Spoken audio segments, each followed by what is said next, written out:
Look, I'm about to dig up something I buried 6 months ago, and if this worked the way I think it did, the soil down here should still be damp even though we haven't had significant rain in almost 3 weeks. So, I'm going to be completely honest with you. I was skeptical about this whole charcoal and bone meal thing until I started reading about Terra Preta, which is this incredibly fertile soil that exists in the Amazon. And what makes it so wild is that it was created by humans hundreds or even thousands of years ago, and it's still more fertile than the surrounding jungle soil today. The key ingredients? Charcoal and bones. So I decided to replicate this in the sandiest, most water-hating part of my garden to see if it actually works. Now, before we dig this up, let me show you what I did back in March. I took this section right here, which is essentially pure sand. If you've ever tried to grow anything in sandy soil, you know the struggle. Water just pours right through it. You can water in the morning and by afternoon it's bone dry 3 inches down. I've killed more plants in this spot than I care to admit. So here's what I buried.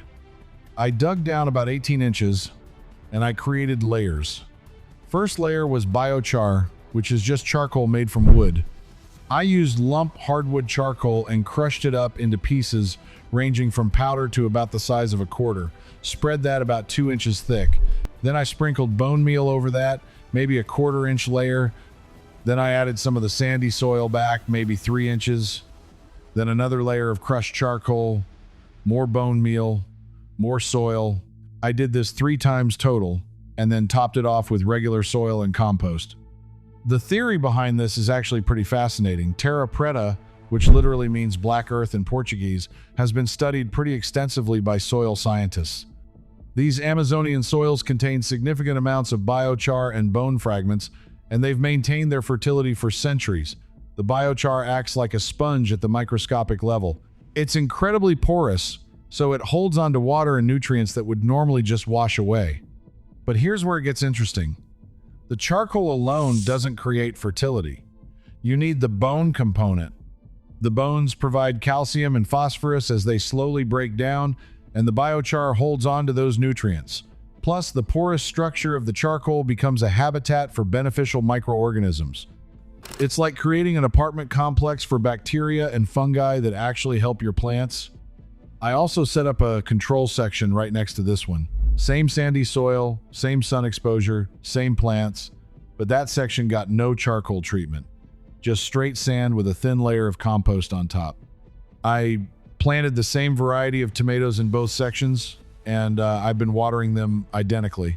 Well, sort of identically. I water them on the same schedule, but I'll tell you what I noticed. The control section, the one without biochar, needs water almost every single day during hot weather. The tomato plants wilt by late afternoon if I skip a day, but the biochar section, I've been able to go 3 or 4 days between watering and the plants still look great. The difference has been so obvious that my neighbor asked me if I was using different fertilizer. Now let's dig this up and see what's actually happening underground. I'm going to excavate from the side here so we can see the layers, and I'm wearing gloves because I don't want to contaminate the soil sample with anything from my hands. Okay, so I'm about 6 inches down now, and you can already see charcoal pieces. The soil here feels different. It's got this almost fluffy texture compared to the compacted sand around it. And look at this. The soil is noticeably darker. I'm going to keep going down to where the main charcoal layers should be. All right, there it is. This is probably the second layer I put down, and this is about 12 inches deep now. And look at how moist this soil is. I can form it into a ball. You cannot do that with the regular sandy soil here. It just falls apart. But this biochar amended soil is holding together, and when I squeeze it, you can actually see moisture. This is after 21 days with no rain and only minimal overhead watering. The bone meal is harder to see at this point because it's been breaking down, but if you look closely, there are still some granular pieces here mixed in with the charcoal. The charcoal pieces themselves are interesting. They've changed. They're not as black as when I put them in. They've got this kind of coating on them. That's biological activity. That's microorganisms colonizing the surface.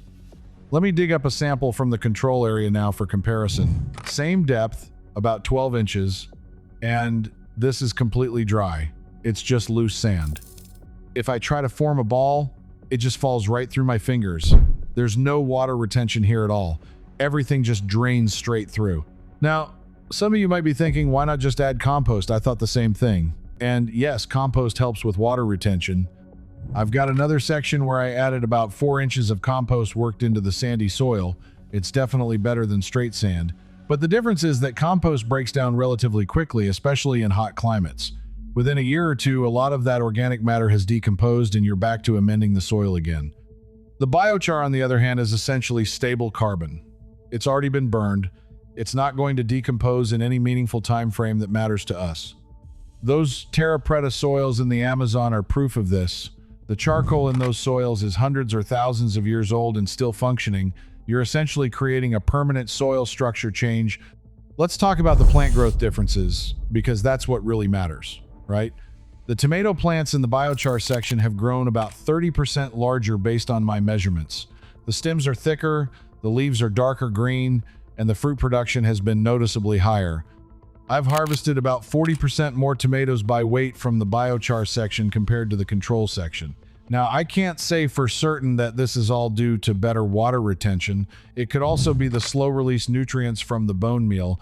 It's probably a combination of both. But what I can tell you is that I've spent significantly less time watering the biochar section, and the plants are performing better. That's what I care about as a gardener. Let me show you the root development, because I actually pulled one plant from each section. The roots in the biochar section are noticeably more extensive. They're branching more, and there are more of those fine feeder roots. The roots in the control section are more sparse, and they tend to grow straight down, probably searching for moisture.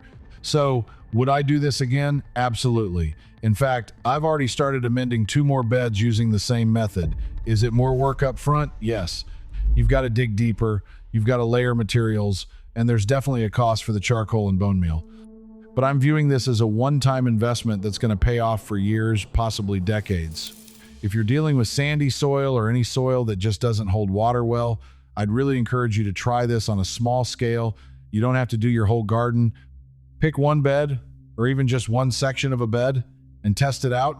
Give it at least 1 full growing season, and compare it to an untreated area. The results I'm seeing suggest that this traditional Amazonian technique translates really well to modern gardens, and that's pretty remarkable when you think about it.